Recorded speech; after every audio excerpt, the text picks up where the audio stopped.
5వ అధ్యాయం 13వ వచనాన్ని మేము ధ్యానిస్తున్నాం. పరిశుద్ధాత్మదేవ మాకు సహాయం చేయండి. పనికిరాని మేము లోకానికి ఉప్పై ఉన్నామని మీరు సెలవిస్తున్నారు. మేము ఎప్పుడు ఉప్పుగా మారగలుగుతాం? ఉప్పు అయితే మాకున్న లక్షణాలని అయా లోకం కొరకు వినియోగించగలుగుతాం. మాకు సహాయం చేసి మీరు మహిమ పొందమని యేసు నామమున ప్రార్థించి వేడుకుంటున్నాము తండ్రి, ఆమేన్. హల్లెలూయా. మీరు లోకానికి ఉప్పై ఉన్నారు. మీరు లోకమునకు ఉప్పై ఉన్నారు. హల్లెలూయా. సో యేసు ప్రభులు వారు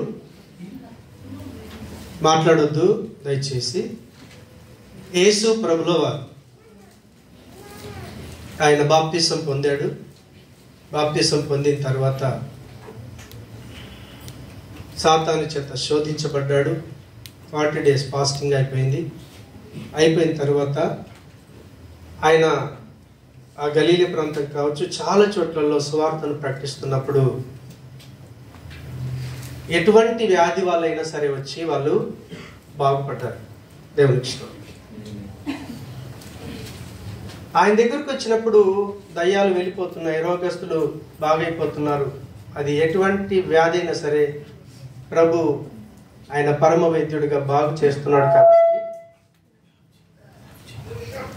దాని అమ్మాయి కావచ్చు. సో ఎక్కడైనా సరే అద్భుతం జరుగుతుంది అంటే వేల ప్రజలు వచ్చేస్తారు. దేవునికి స్తోత్రం. ఆ రీతిగా ప్రభు దగ్గరికి జనాలు వస్తున్నప్పుడు ఆ జనాల్ని ప్రభు ప్రేమిస్తున్నాడు కాబట్టి వాళ్ళకు బోధిస్తూ ఉన్నాడు. మీరు ఎప్పుడు ధన్యులు ఉంటారు, ఎలాంటి జీవితాన్ని కలిగి ఉంటే మీరు ధన్యులు అవుతారు. మత్తయి సువార్త 5వ అధ్యాయం 3 నుంచి 12 వచనాల దాకా చెప్పిన తర్వాత అప్పుడు ప్రభు అంటాడు, మీరు లోకమునకు ఉప్పై ఉన్నారు. దేవునికి స్తోత్రం. ఈరోజు అదే దేవుడి మాటలు వినటానికి వచ్చి కూర్చున్నాం. అదే మత్తయి సువార్త 5వ అధ్యాయం 3వ వచనం నుంచి 12 వచనాలు ఈరోజు దేవుడు మనం మాట్లాడితే మనతో మనం యాక్సెప్ట్ చేయగలిగితే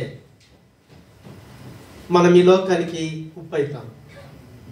ఎందుకంటే ప్రభు ఏ విషయం చెప్పినా మనం అర్థం చేసుకునే సిచ్యువేషన్ని మన ముందు పెట్టి ఆయన వాక్యం చెప్తాడు.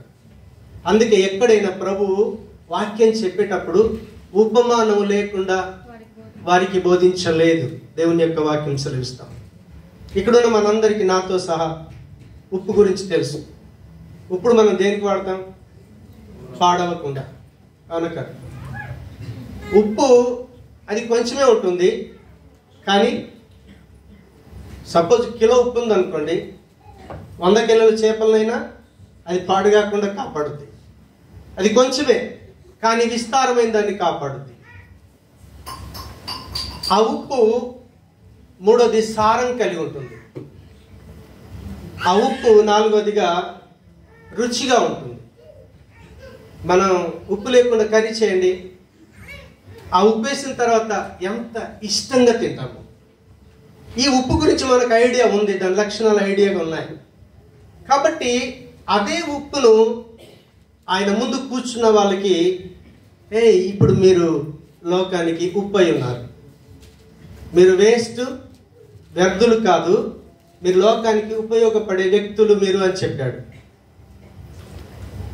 అలా మనం ఉప్పు కావాలి అనుకున్నప్పుడు, ఉప్పు అయిన జీవితాన్ని మనం కలిగి ఉండాలనుకున్నప్పుడు ప్రభు మాటల్ని మనం ఏం చేయాలి? యాక్సెప్ట్ చేయాలి, అంగీకరించాలి. కాబట్టి ఎప్పుడు మనం ఉప్పు కాగలుగుతామంటే ఆయన మొదటి మాట ఏమన్నాడు తెలుసా? ఆత్మ విషయమై దీనులైన వారు ధన్యులు. దేవునికి స్తోత్రం. దేని విషయంలో? మనం చాలాసార్లు ఎప్పుడు ధన్యకరమైన జీవితం అనుకుంటామంటే మంచి కారు, మంచి జాబు, టాప్ లెవెల్ ఉన్నామనుకో, మీరు ఇక్కడికి వచ్చి కొన్ని లక్షల కోట్లు సంపాదించిపోయినారు, మీ అమ్మ నాన్న అంటారు, అరే ఆడి జీవితం ధన్యమైపోయింది. దేవునికి స్తోత్రం. కానీ ప్రభు ఏమంటున్నాడంటే, మీరు ఈ లోకంలో కోటీశ్వర్లు అయినా సరే మీ అంట పూచిక పుల్ల కూడా తీసుకుని వెళ్ళాలి. హల్లెలూయా. నువ్వేది తిన్నావో అది నీది, ఏది కట్టుకున్నావో అది నీది, ఎక్కడ పడుకున్నావో ఆ స్థలం అంతే. బుర్జ్ ఖలీఫా నాకు ఇచ్చాడు అనుకో, మొత్తం స్టెప్లలో పడుకోలేను. పడుకునేది ఎక్కడ? మనని సమాధి చేసేటప్పుడు ఎంత ప్లేస్ అవసరమో జస్ట్ అది మాత్రమే. అందుకని ప్రభు ఏం చెప్పాడంటే, మీరు ధన్యుడు కావాలనుకున్నారనుకోండి, మీరు శరీర సంబంధమైన జీవితం గురించి ఆలోచన చేయకుండా, దేవుడు మిమ్మల్ని సృష్టించాడు కదా, ఆత్మస్వరూపుడైన పరమాత్ముడు మిమ్మల్ని సృష్టించాడు కాబట్టి, ఆత్మస్వరూపుడైన పరమాత్మునితో మీకున్న రిలేషన్ ఎలా ఉంది, దాని విషయంలో ఎలా ఉన్నారు, నీ ఆత్మీయ స్థితిని నువ్వు గమనించగలిగితే, చూడండి, మనకు డబ్బు లేదని ఇంత దూరం వచ్చి డబ్బు సంపాదించాం, అవునా కాదు? దీనికి ఎక్కడికి వచ్చావు? ఎందుకు? డబ్బుల కొరికే కదా. డబ్బు నాకు కొదవ ఉందని నువ్వు గుర్తిస్తే దాన్ని సంపాదించడానికి ప్రయాసపడతావు. అదే రీతిగా మనమందరం దేవుని చేత సృష్టించబడ్డాం, దేవుని పిల్లలమని చెప్పుకుంటున్నాం. క్రైస్తవులే కాదు, ఏ మతం వాళ్ళైనా మేము దేవుని పిల్లలమని గర్వంగా చెప్పుకుంటారు. అది కామన్. వాళ్ళకు దేవుడు ఉన్నాడన్న విషయం తెలుసు. ఎవరనేది తర్వాత క్వశ్చన్. వాళ్ళకు దేవుడు ఉన్నాడన్న విషయం తెలుసు కాబట్టి మీరు దేవుడికి సంబంధించిన జీవితంలో ఏ స్థితిలో ఉన్నారో ఒకవేళ గమనించగలిగితే, ఒకవేళ మేము తగ్గున్నాం, అసలు దేవుడికి సంబంధమైన జీవితం లేనే లేదని ఒకవేళ మీరు గ్రహిస్తే, అప్పుడు మీరేం చేస్తారో తెలుసా? ఆ రీతిగా జీవించడానికి, దాన్ని సంపాదించుకోవటానికి ప్రయాసపడతాం. లేదంటే ప్రయాసపడలే.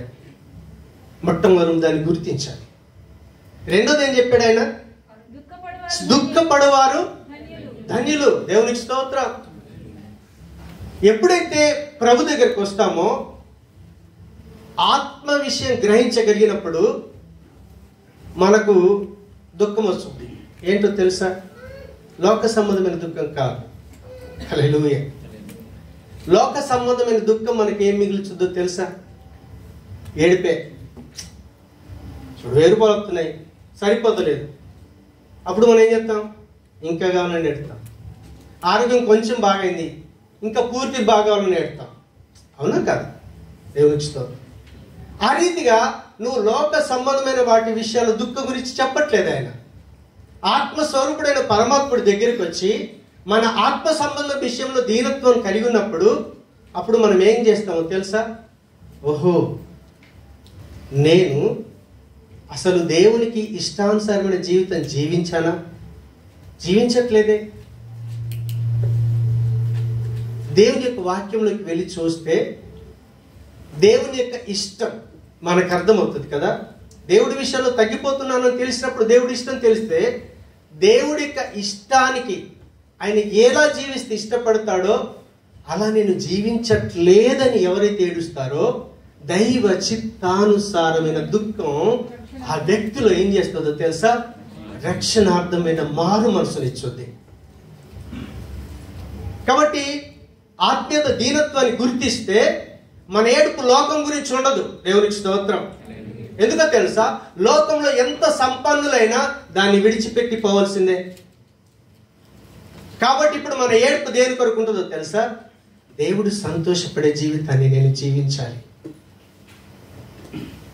అప్పుడు ఏడుస్తాడు, ప్రభా, వచ్చి ఈ లోక సంబంధమైన క్షణకాల సుఖం కొరకు ఎంత తప్పు చేశానా, ఈ పాపం చేశానా, వీళ్ళను మోసం చేశానా, ఏడుస్తూ ఉంటాడు. అప్పుడు ఆ మనిషి యొక్క మనసు మారిపోద్ది. ఎప్పుడైతే ఆ ప్రక్రియ జరుగుతుందో, కింద అంటాడు మూడోది, సాత్వికులైన వారు ధన్యులు, వారు భూలోకమును. హల్లెలూయా. సాత్వికం అంటే ఏంటో తెలుసా? మోషేను సాత్వికుడని ప్రభు పిలిచాడు. ఎందుకు? మోషేను సాత్వికుడని ఎందుకు పిలిచాడంటే, మోషే జీవితాన్ని చూడండి, ఆయన మీద సనుక్కున్నా, తిట్టుకున్నా, కొట్టినా బాధపడలా. కానీ ఎప్పుడైతే దేవుని విషయంలో దూషించారో తట్టుకోలేదు ఆయన. మనం దేవుణ్ణి ఎవడన్నేమోనని మనన్నంటే మనం ఊరుకోం, తగ్గేదే లేదు. ఏదొచ్చిందా? వాడు ఒక్కటి కొడితే మనం 2 కొడతాం. వాళ్ళు ఒకే మాట తిడితే 10 మాటలు తిట్టేసి పెడతాము. కానీ నీ దేవుని గురించి నీకు ఆ భారం ఉందా, ఆ ప్రయాసం ఉందా? ఎప్పుడైతే దేవుని గురించినటువంటి పౌరుషం ఉంటుందో వాళ్ళని ఏమన్నాడు తెలుసా? వాడు సాత్వికుడు. ఎప్పుడైతే సాత్వికం వస్తుందో అప్పుడు అంటున్నాడు, నీతి కొరకు ఆకలి దప్పులు గలవారు. దేవుని గురించిన పౌరుషం ఉన్న ప్రతి వ్యక్తి నీతిగా జీవించాలని ఆశపడతాడు. చికెన్ మటన్ తినాలని ఆకలి కాదు, ప్రభా నేను నీతిగా బ్రతకాలి. ఈరోజు నా జీవితంలో ఎక్కడైనా నీతి మాలిన పని చేశానా? నేను నీతిగా జీవిస్తున్నానా? నేను నీతిగా జీవించాలని నీతి కొరకు ఆకలి దప్పులు కలిగి ఉంటాడు. ఎప్పుడైతే నీతి కొరకు ఆకలి దప్పులు కలిగి ఉంటాడో అప్పుడు ఆ వ్యక్తులు ఏముంటుందో తెలుసా? కనికరం. హల్లెలూయా. యేసు ప్రభుల వారు అంతగా ఫేమస్ కావడానికి, ప్రజలు ఇష్టపడటానికి కారణం ఏంటో తెలుసా? ఓ తల్లి బిడ్డ చచ్చిపోయి బయటికి తీసుకుని వెళ్తా ఉంటే బాధ చూడలేదు ఆయన కనికరపడి పాడిని ఆపి ముట్టి, అమ్మాయి నీ కుమారుడని ఇచ్చేశాడు. ఎప్పుడైతే దేవుని చిత్తానుసరణ దుఃఖం వస్తుందో, నీతి కొరకు ఆకలి దప్పులు కలిగి ఉంటామో మన లోపల కనికరం అనేది వచ్చేస్తుంది. ఎప్పుడైతే కనికరం వస్తుందో అప్పుడు కింద అంటున్నాడు నెక్స్ట్, మనలో కనికరం వచ్చాక మనం ఏం కోరుకుంటామో తెలుసా? ఈ హృదయం దేంతో నిండుంది? క్రోధం, ద్వేషం, అసూయ ఇవన్నిటితో నిండుంది. అప్పుడు మనం ఏం చేస్తామో తెలుసా? ప్రభా ఈ హృదయం శుద్ధి కావాలి. ద్వేషం, అసూయ, కక్షలు ఉన్నాయనుకోండి, ప్రేమపూర్ణుడైన పరమాత్మని మనం చూడలేం, కలుసుకోలేం. అందుకే ఎప్పుడైతే ప్రభుతో ఆ కౌన్సిలింగ్ వచ్చి ఆ మాటలు వింటుంటామో 100% మనం హృదయం శుద్ధిగా ఉండటానికి ఇష్టపడతాం, పవిత్రతను ఇష్టపడతాం. ఎప్పుడైతే పవిత్రతను ఇష్టపడతామో ఇదేమంటున్నాడు? పవిత్రత ఇష్టపడ్డాక, కనికరం ఉన్నాక, ఇప్పుడు నేను అందరితో ఎలా ఉంటాను? సమాధానం అనుకుంటాను. ఎవడో తిట్టాడని ఫోన్ లేరా తెలియక తిట్టాడు, ఫోన్ లేరా తెలియక తిట్టాడు. చూడండి, ఒకే తండ్రికి పుట్టిన పిల్లలు ఎందుకొరకు మర్డర్ చేసుకున్నారు, హత్య చేసుకున్నారు? చెప్పండి. కయ్యను హేబెల్ని చంపేశాడు. ఎందుకు? హృదయంలో ఏముంది? ద్వేషం ఉంది. దేవునికి స్తోత్రం. ఆ ద్వేషం దేవుణ్ణి టోటల్గా దూరం చేసేసింది. ఆయనున్న స్థలమును విడిచిపెట్టి పారిపోవాల్సి వచ్చేసింది. ఆయనకు వేసిన శిక్ష ఆయన భరించలేనంతగా అయిపోయింది. అప్పుడు మనం ఏం చేస్తాం తెలుసా? ఎవరైతే దేవునికి దూరమై హృదయంలో కక్ష, కార్పణ్యం పెట్టుకొని దేవునికి దూరం అవుతారే, అటువంటి వాళ్ళందరినీ మళ్ళీ దేవుని దగ్గరికి తీసుకురావటానికి, ఎవరైనా గొడవ పెట్టుకున్నాం అనుకోండి, వాళ్ళతో తిరిగి సమాధాన పడటానికి ఇష్టపడతాం. అందుకే అన్నాడు, సమాధాన పరచువారు ధన్యులు. ఆ కార్యం తర్వాత నెక్స్ట్ ఏమన్నాడు తెలుసా? ఇవన్నీ వచ్చాయి కదా, అప్పుడు క్రీస్తు లాంటి జీవితం వస్తుంది మనకి. ఎలాంటి జీవితం? యేసు ప్రభు బోధిస్తున్నాడే వాళ్ళ ముందు, ఆయన లాంటి లైఫ్ వచ్చేస్తుంది. నీతి నిమిత్తం హింసింపబడువారు. మీరు వెళ్ళి ఒక మంచి మాట చెప్పండి, మిమ్మల్ని మెచ్చుకోరు. నేను క్యాంపులోకి వెళ్ళి పిల్లల్ని అడుగుతూ ఉంటాను, అయ్యగారు పొద్దు నుంచి రాత్రి దాకా తాగుతున్నాడు, వద్దురా బాబు అంటే, నా డబ్బు నా ఇష్టం అండి. మళ్ళీ సరి చెప్తే కొడతాను రా నిన్ను అన్నాడు. ఆ డబ్బు వాడి ఇష్టం. కానీ ఎప్పుడైతే క్రీస్తు లాంటి జీవితం వస్తుందో, ఎదుటోడు తిట్టిన యేసు ప్రభుల వారి మొక్కం మీద ఉమ్మేస్తే తుడిచేసుకున్నాడు. హింసించబడటానికి ఇష్టపడతాం. తర్వాత ఏమన్నాడు తెలుసా? నెక్స్ట్, నా నిమిత్తము జనులు మిమ్మును నిందించి హింసించి మీ మీద అబద్ధముగా చెడ్డ మాటలు పలుకున్నప్పుడు మీరు ధన్యులు. దేవునికి స్తోత్రం. మంచి మాటలు చెప్తే మంచిది తట్టుకోలేక మంచి చెప్పిన వాళ్ళని మర్డర్ చేసిన వ్యక్తి మంచోడు కాదని తాగుబోతుగా చూపించారే. అర్థమవుతుందా?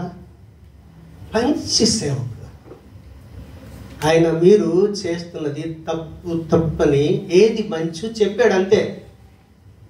ఆయన ఏం చేశారు తెలుసా? ఎక్కడక్కడ కొట్టి చంపేశారు. మనం నీతి నిమిత్తం ఎప్పుడైతే హింసించబడటానికి ఇష్టపడతామో అప్పుడు మాత్రమే ప్రభువును ప్రకటించగలుగుతాం. లేదంటే ఎవడన్నా వచ్చి చిన్న మాట చెప్తే అన్నాడు, అలా అన్నాడు, అలా తిట్టాడు, అక్కడ వెళ్ళాం మనం. నువ్వు చేసిన తప్పులకే పైగా ఏదో సువార్త ప్రకటించడానికి, ప్రభు మంచి బోధ చేయడానికి వెళ్ళినటువంటి సందర్భంలో కాదు. మన స్వకోరికల కొరకు, మన స్వప్రయోజనాలకు వెళ్ళి ఎవడన్నా తిడితే కొడితే కూడా మనం తట్టుకోలేము, తిరిగి కొట్టేస్తాం.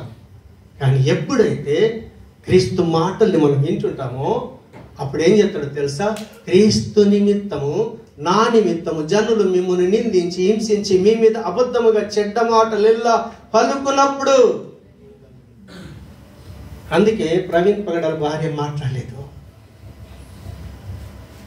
భర్తను తాగుపోతుంది. ఆయన మీద అంత చెడ్డ ప్రచారం చేస్తుంటే మౌనంగా ఉంది. ఎందుకో తెలుసా? కింద వచ్చిన శోచి త్వరగా. సంతోషించి ఆనందించుడి, పరలోకమందు మీ ఫలము అధికమగును. ఎవడన్నా తిట్టాడు అనుకోండి, నో ప్రాబ్లం. ఇక్కడ మన పరువు పోద్దేమో, మొఖం మీద ఉమ్మేస్తే, మనల్ని కొట్టి మన బట్టలు చింపేస్తే ఇక్కడ మన పరువు పోద్దేమో. కానీ అక్కడ ఏముంటుండో తెలుసా? సంతోషించి ఆనందించండి. ఎందుకు అనంటే పరలోకములో మీ ఫలము అధికమగును. ఈలాగున వారు మీకు పూర్వమందునే ప్రవక్తలను హింసించిరి. ప్రవక్తలు మంచి చెప్పడానికి వస్తే కొట్టారు, చంపేశారు. యేసు ప్రభు స్వయంగా వచ్చినా కూడా ఆయన కూడా అదే చేశారు. దేవునికి స్తోత్రం. కానీ ఎప్పుడైతే ఇక్కడ ఎన్ని రోజులు ఉంటాం మనం? మీరు చెప్పండి. ఈ భూమి మీద మీ లైఫ్ ఎంతకాలం? ఈ క్షణం తర్వాత చచ్చిపోతానేమో తెలియదు నాకు. అవునా కదా? ఎప్పుడు పోతామో తెలియదు. ఇంతలో కనబడి అంతలో మాయమయ్యేటటువంటి ఈ లైఫ్కి దేవుడు ఏమిచ్చాడో తెలుసా? పరలోకం. ఇది యుగ యుగాలు తరతరాలు ఉండే లోకం. అక్కడ ఎంట్రన్స్ ఇచ్చి అక్కడ శాశ్వతంగా ఉండే లైఫ్లో శాశ్వతంగా ఆనందంగా సంతోషంగా జీవించే లైఫ్ని ఇచ్చాడే. కాబట్టి ఈ ధన్యతలు ఎవరైతే కలిగి ఉంటారో ఇప్పుడు చెప్తున్నాడు 13వ వచనం చదవండి. మీరు లోకమునకు ఉప్పై ఉన్నారు. ఇంకేమన్నాడు? ఉప్పు నిస్సారమైతే అది దేని వలన సారము పొందును? త్రొక్కబడుటకే గాని మరి దేనికి? ఒకవేళ ఇప్పుడు ఈరోజు దేవుడు మనతో మాట్లాడుతున్నాడు కాబట్టి ఆ రోజు ఎవరైతే ప్రభు బోధన అంగీకరించారో వాళ్ళని ప్రభు ఏమన్నాడు తెలుసా? మీరు ఈ లోకానికి ఉప్పై ఉన్నారు. దేవునికి స్తోత్రం. కాబట్టి ఇక్కడున్న మనం కూడా ఇప్పుడు క్రీస్తులోకి వచ్చాం కాబట్టి, ఆయన బోధన అంగీకరించాం కాబట్టి మనం ఆర్డినరీ పీపుల్ కాదు, వేస్ట్ గాలం కాదు.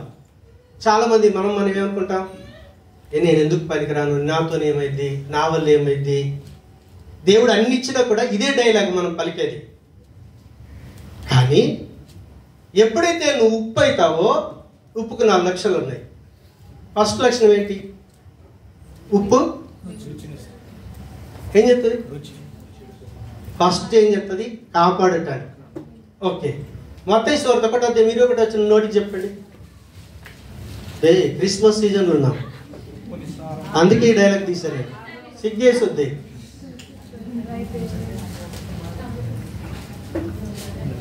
చెప్పరా? బైబిల్ చూసి చదవద్దు, నేను కూడా చదువుతాను. క్రిస్మస్ సీజన్ ఏంటో తెలుసా? యేసు ప్రభు పుట్టాడు. అందరూ పండుగ చేసుకుంటున్నారు. ఎందుకు చేసుకుంటారు తెలుసా? ఆయన తన ప్రజలను వారి పాపముల నుండి ఆయన్నే రక్షించును గనుక ఆయనకు యేసు అనే పేరు పెట్టుదువు. దేవునికి స్తోత్రం. యేసు ప్రభు వచ్చిన ఉద్దేశం ఏంటో తెలుసా? ఆయన తన ప్రజలను వారి పాపముల నుంచి, దేవునికి స్తోత్రం, యేసు ప్రభు వచ్చి మన పాపానికి రావాల్సిన శిక్ష నుంచి తప్పించడానికి, యుగ యుగాలు నాశనమయ్యే ఆ నరకానికి వెళ్లకుండా మనల్ని కాపాడటానికి వచ్చాడు. దేవునికి స్తోత్రం. అందుకే ప్రపంచం ఈరోజు క్రిస్మస్ పండుగ చేసుకుంటుంది, కానీ క్రీస్తు పుట్టాడని పండుగ చేసుకుంటున్నారు. కానీ క్రీస్తుని కలిగి ఉన్నామనో క్రీస్తు కావాలనో కోరుకునే ప్రజలు చాలా తక్కువైపోయారు. హల్లెలూయా. మనం ఉప్పు ఎందుకో తెలుసా? ఇప్పుడు క్రీస్తుని అనుసరిస్తున్నాం కదా, మనం చిన్న క్రీస్తులు అన్నమాట. ఇప్పుడు ఆయన ఒక్కడే నీతిమంతుడైతే ఆయనను బట్టి మనం ఏమైనా నీతిమంతులం. దేవునికి స్తోత్రం. హల్లెలూయా. కాబట్టి నువ్వు ఉప్పు అయితే నువ్వేం చేస్తావంటే, అందుకే ఒక సందర్భం వచ్చింది, అన్ని అన్యాయాలు చేస్తున్నాడు, అక్రమంగా సంపాదిస్తున్నాడు, కోట్ల ఆస్తి అయిపోయింది. ఆయన దగ్గరికి వెళ్ళి దర్శించాడు. దర్శించి ఏం చెప్పాడు తెలుసా? ఒకసారి లూకాసు వార్త 19:10 నోటి చెప్పండి త్వరగా. నశించిన దానిని వెతికి రక్షించటానికి. నువ్వు ఉప్పు అయితే ఏం చేస్తావు తెలుసా? నువ్వు ఉప్పే కనుక అయితే నువ్వేం చేస్తావు తెలుసా? నీ కళ్ళ ముందు ఎవరైతే నాశనం అవుతున్నారో, ఎవరైతే నరకానికి వెళ్ళే స్థితిలో జీవిస్తూ ఉన్నారో, నువ్వు ఉప్పే కనుక అయితే వాళ్ళు నాశనం కాకుండా దాని నుంచి తప్పించబడటానికి ఏం చేస్తావు? ప్రయత్నం చేస్తావు. చేపకి ఉప్పు రాకాలంటే ఉప్పేమో సంచిలో ఉంటుంది, చేపేమో బయట ఉంటుంది. అది సంచిలోనే ఉందనుకోండి, అది ఉంటే ఏంటి, లేకుంటే ఏంటి, ప్రయోజనం ఏంటి? ఆలోచన చేయండి. అది చేప దగ్గరికి వెళ్ళి రాకబడాలి. నువ్వు ఉప్పు అయితే ఎవరైతే నశించిపోతున్నారో, పతనమైపోతున్నారో వాళ్ళ దగ్గరికి వెళ్ళి నువ్వేం చేయాలి? నీతో సంభాషణ రాకబడాలి. ప్రభుని గురించి నువ్వు చెప్పాలి. అప్పుడు వాళ్ళు ఏం చేస్తారు తెలుసా? వాళ్ళు తిట్టినా పడతావు, కొట్టినా పడతావు, హింసించినా పడతావు. ఆ మనిషి కొరకు నువ్వు ప్రార్థన చేస్తావే, ప్రభా ఈ క్యాంప్కి వెళ్తున్నాను, ఆ క్యాంప్లో నీ రక్షణ ప్రణాళికలు ఎవరున్నారు ప్రభా దగ్గర నడిపించి అంటే చక్కగా తీసుకెళ్తాను. అందులో ఎవరైతే రక్షించబడే స్థితిలో ఉన్నారో వాళ్ళకి ఆ సువార్త అంతుంది, ఆటోమేటిక్గా వాళ్ళు వచ్చేస్తారు. అప్పుడు నువ్వేమవుతావు తెలుసా? నువ్వు ఉప్పు కాబట్టి నీ రూమ్లో ఉండవు. కొంతమంది ప్రార్థన చేస్తున్నానే, బాగుంది, చెయ్యి. ప్రార్థన చేసి వెళ్ళి అక్కడ క్రియ చేసావా? చేయాలా? ఎవడి కొరకు నీ ప్రార్థన? దేవునికి స్తోత్రం. రెండోది ఏంటి? ఉప్పుకుండేటటువంటి లక్షణం అది కొంచెమే ఉంటుంది, అవునా కాదు? కొంచెమే. కిలో ఉప్పు దాదాపు 100 చేపలకు వస్తుందా? 10 కిలోల చేపకే తొక్కుతుంది. దేవునికి స్తోత్రం. కాబట్టి ఒకవేళ నువ్వు ఉప్పు అయితే నీ ఒక్కడితోని, నువ్వు ఒక్కడివే ఎంతమందినైనా రక్షించగలుగుతావు. ఒకసారి అపోస్తల కార్యం 2:41 వచ్చింది, త్వరగా 15 వరకు ముగిస్తాను, బల్ల ఉంది కదా. 41 అమ్మా. కాబట్టి అతని వాక్యం అంగీకరించిన వారు బాప్తిసం పొందిన ఆ దినమందు ఇంచుమించు 3,000 మంది. హల్లెలూయా. అతడంటే ఎవరు? పేతురు. పేతురు ఒక్కడే. ఎప్పుడైతే పేతురు వెళ్ళి సువార్త చెప్తా ఉన్నాడో క్రీస్తుని గురించి, ఆ రోజు అంతమంది జనాల్లో ఒకటేసరికి 3,000 మంది రక్షించబడ్డారు. దేవునికి స్తోత్రం. ఒక్కడు ఎంతమందిని? 3,000. నువ్వు ఒక్కడివి నువ్వెంతమందినైనా రక్షించవచ్చు. ఇంకో సందర్భం వచ్చింది, బల్లి వాక్యం చెప్తున్నాడు, 5,000 మంది రక్షించబడ్డారు. అది నిజమా కాదు? కొంచెం ఉప్పు తన క్వాంటిటీ కంటే ఎక్కువ క్వాంటిటీని కాపాడగలిగినప్పుడు నువ్వొక్కడివి ఎంతమందినైనా నువ్వు కాపాడగలుగుతావు. నీకు ఆ ఆధిక్యతనిచ్చాడు. ప్రభువు చెప్తున్నాడు, మీరు లోకానికి ఉప్పై ఉన్నారు. లోకం నాశనంతో ఉంది, పాపంతో నిండి ఉంది, చచ్చిపోయి నరకానికి వెళ్తున్నారు. వాళ్ళు కాపాడబడాలి. ఉప్పు సంచులోలే, ఉప్పు బయటకు వస్తేనే. ప్రభు పరలోకంలోలే, పరలోకం విడిచిపెట్టి భూమి మీదకి వచ్చాడు. నువ్వు నీ క్యాంప్ విడిచిపెట్టి బయటికి వెళ్ళలేదా? రూమ్ విడిచిపెట్టి బయటికి వెళ్ళలేమా? ఎంత సిగ్గు అనిపించదో తెలుసా? కానీ మీకెంత ఆధిక్యత ఇచ్చాడు. ఆల్రెడీ నువ్వు ఉప్పు. 3వ లక్షణం ఏంటో తెలుసా? త్వరగా. ఫస్ట్ ఏమో కాపాడుతున్నాం, రెండోది కొంచెం అన్నాం, మూడవది అది సారం కలిగి ఉంది. ఉప్పులో సారం లేదనుకో, దేని పరికైతుంది? అది తొక్కబడుటకే, అది పారవేయబడుటకే. దేవునికి స్తోత్రం, హల్లెలూయా. ఇప్పుడు మనం ఉప్పు అయితే మనలో సారం ఉంటే మనం పనికొస్తాం, సారం లేకపోతే తొక్కుడే. ఇంకా దేవునికి స్తోత్రం, దేనికి పనికిరా, అవునా? కాబట్టి ఉప్పు సారం ఎప్పుడు కోల్పోద్దో తెలుసా? దాన్ని చక్కగా సంచులో పెట్టి లోపల బయట వాతావరణం తగలకుండా పెడతారు. బయట తగిలిందా నీరయ్యి దాని ఉప్పుదనం పోద్ది, అవునా కదా? ఇప్పుడు మనం ఉప్పు కదా, మనలోని ఉప్పుదనం ఎప్పుడు పోద్ది? ఒకసారి యాకోబు పత్రిక 4:4 త్వరగా దయచేసి. వ్యభిచారిణులారా, ఈ లోక స్నేహము దేవునితో వైరమని మీరు ఎరుగరా? కాబట్టి ఎవడు ఈ లోకంతో స్నేహం చేయకూరునో వాడు దేవునికి వ్యభిచారిణులారని ఎందుకన్నాడు తెలుసా? వ్యభిచారిని ఎవరు అంటారు? భర్తను కాదని ఎవరితోనైనా, వాళ్ళు ఎవరైనా కావచ్చు, నో ప్రాబ్లం. నీ భర్త, నీ పురుషుడు, నీ జీవితానికి అధికారి. ఇప్పుడు మనకు భర్త ఎవరు? మనం వధువు కదా, సంఘం. మనకు భర్త ఎవరు? క్రీస్తు. నువ్వు క్రీస్తుని విడిచిపెట్టేసి, హల్లెలూయా, నువ్వు క్రీస్తుతో స్నేహంగా ఉండాలి. ఎవరితో స్నేహంగా ఉండాలి? యేసు ప్రభుతో స్నేహంగా ఉండాలి. యేసు ప్రభుతో స్నేహం అంటే సంఘముతో, సహవాసంతో. దేవునికి స్తోత్రం, అవునా కదా? యేసు ప్రభు మాటలతో, ఆయన మాటలకి బయట మన లైఫ్ ఉండొద్దు. దేవునికి స్తోత్రం. అందుకేమన్నాడు? వ్యభిచారిణులారా అన్నాడు. ఎందుకు వ్యభిచారి అన్నాడు? ఆయనని ఇష్టపడట్లేదు, ఆయన మాటల్ని ఇష్టపడట్లేదు, ఆయన ప్రకారంగా జీవించాలని కోరుకోవట్లేదు. మీరేం చెప్తున్నారు? ఈ లోక స్నేహాన్ని. ఈ లోక స్నేహం ఎప్పుడైనా దేవుడికి వైరమే. దుష్ట సాంగత్యం. నువ్వేదో అన్నిటి పెట్టుకొని మానుకొని ఇక్కడ కూర్చుండి నువ్వు బుద్ధిమంతుడిగా, నీతిమంతుడిగా, యేసుప్రభులుగా తయారై యేసుప్రభు ఈ లోకానికి ఎట్లయితే రక్షించగలిగాడో అలాంటి ఉప్పుగా నేను చేస్తే నీ సహవాసం ఏమో లోకం, దుష్టులతో. హల్లెలూయా. కాబట్టి మనలో సారం ఉండాలంటే మనం ఏం చేయాలి? అపొస్తలుల 2:42 త్వరగా. మీరు ఏం చేయాలో తెలుసా? ప్రతి వారం సంఘానికి, సహవాసానికి రావాలి. వచ్చి అపొస్తలుల బోధ యందును, సహవాసమందును, రొట్టె విరుచుటయందును, ప్రార్థన చేయటందును ఏడతెగక ఏ వారం మానొద్దు, ఏ కూడిక మానొద్దు. రాత్రి సిద్ధపాటు కూడిక కొరకు అందరికీ చెప్పాను. కొంతమంది వచ్చారు. అవకాశం ఉండి రానోళ్ళు ఉన్నారు, అవకాశం లేక రానోళ్ళు ఉన్నారు. No problem. అవకాశం ఉండి రాకపోతే దేవుడి తీర్పులోకి వస్తారు మీరు. హల్లెలూయా. కాబట్టి మనలో సారం ఉండాలంటే మనం ఈ పని చేయాలి.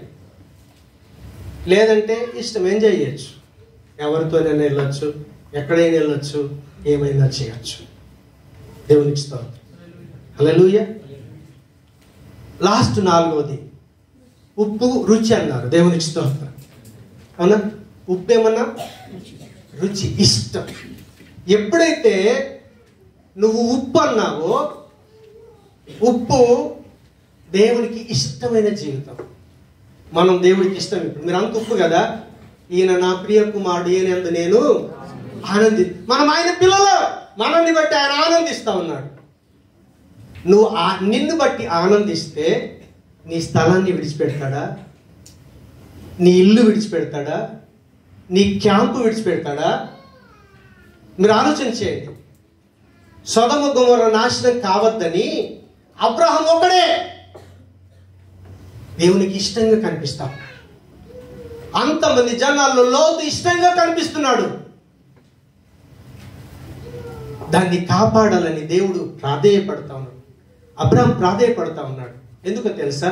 ఆయన దేవుడికి ఇష్టంగా ఉన్నాడు. అప్పుడు దేవుడు వాగ్దానం ఇచ్చాడు, అంతమంది లక్షల ప్రజల్లో లాస్ట్ 10 మంది ఉంటారు, సరే దేవునికి స్తోత్రం, ఆ పట్టణాన్ని 100% నేను కాపాడుతాను.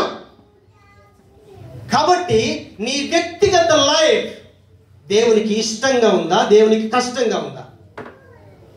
ఒకవేళ నువ్వు దేవునికి ఇష్టంగా ఉంటే నిన్ను బట్టి దేవుడు నీ కుటుంబాన్ని ఆశీర్వదిస్తాడు. నువ్వు ఏ ఇంట్లో పనిచేస్తున్నావో ఆ కుటుంబం ఆశీర్వదించబడుద్ది. యోసేపు వెళ్ళి పోతిఫర ఇంట్లో ఒక్కడే, కానీ ఆ ఒక్కడిని బట్టి పోతిఫర ఇల్లంతా కూడా ఆశీర్వదించబడింది. కాబట్టి నువ్వు దేవునికి ఇష్టంగా రుచికరంగా ఉంటున్నావా?